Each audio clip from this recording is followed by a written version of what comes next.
Bonjour tout le monde, on se retrouve pour une nouvelle vidéo où aujourd'hui je vais vous présenter le dernier né de chez Fujifilm, l'X Pro 3.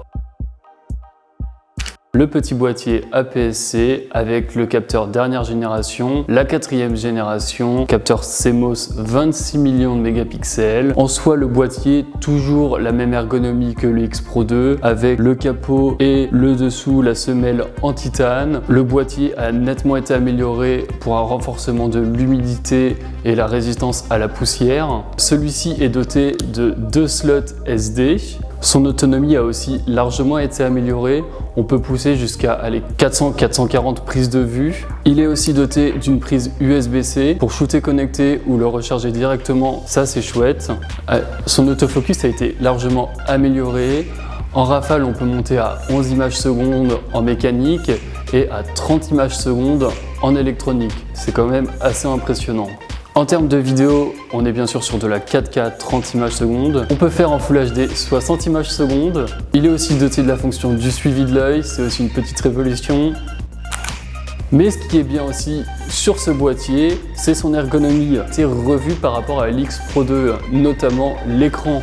L'écran est semi-rotatif vers le bas, comme on peut le voir. Il est bien sûr tactile, mais quand on le referme, vous avez un tout petit écran ici. Ce qui est chouette, c'est que vous avez une simulation de films, les célèbres films Fuji, notamment le Fuji Kodak Chrome, et vous pouvez retrouver les célèbres films, notamment Provia ou Velvia, directement dans le boîtier. Vous avez donc les films qui s'affichent ici, avec les indicateurs d'ISO qui s'affichent aussi. Si vous décidez de ne pas mettre de simulation de film, vous pouvez aussi afficher directement tous vos réglages sur ce petit boîtier. Ce que j'aime avec ce principe de balance d'écran vers le bas notamment, c'est de faire des photos et de ne pas forcément voir la photo instantanément directement après qu'on l'ait fait. On a toujours le réflexe de faire des photos et regarder directement.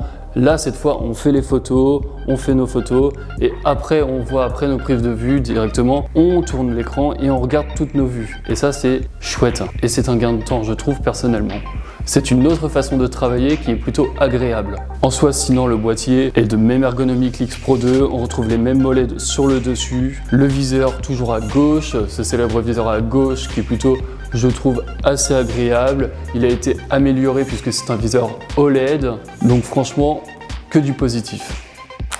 En termes d'accessoires, il y a un demi-étui qui vient s'ajouter en dessous du boîtier pour la protection de la batterie et un meilleur maintien du boîtier. Si vous êtes équipé de certaines optiques APS-C dans la gamme Fuji, vous pouvez bien sûr les adapter dessus, que ça ait du grand angle au zoom, elles sont toutes compatibles. Il existe bien sûr aussi des flashs chez Fuji, mais aussi de la marque Profoto que vous pouvez adapter dessus, notamment le A1, A1X. Le boîtier est vraiment léger, compact, il est vraiment agréable, il est entièrement personnalisable. Je le conseille vraiment pour toutes vos prises de vue, que ce soit en intérieur ou en extérieur, vos shootings de mode, vos natures mortes, vos paysages. Grâce au champ d'optique qui est très large, il est fait pour tout le monde, que ce soit aux professionnels ou aux particuliers. Vraiment, il est fait pour un large public. Bien sûr, vous pouvez retrouver que ce soit tout champ d'optique, mais surtout et aussi le boîtier dans tous nos magasins Profot, que ce soit à Lille, à Lyon, à Toulouse et à Paris, mais aussi sur le site internet. Et surtout, si cette vidéo vous a plu, n'oubliez pas de vous abonner à la chaîne Profot et d'activer la petite cloche pour la prochaine vidéo. À bientôt!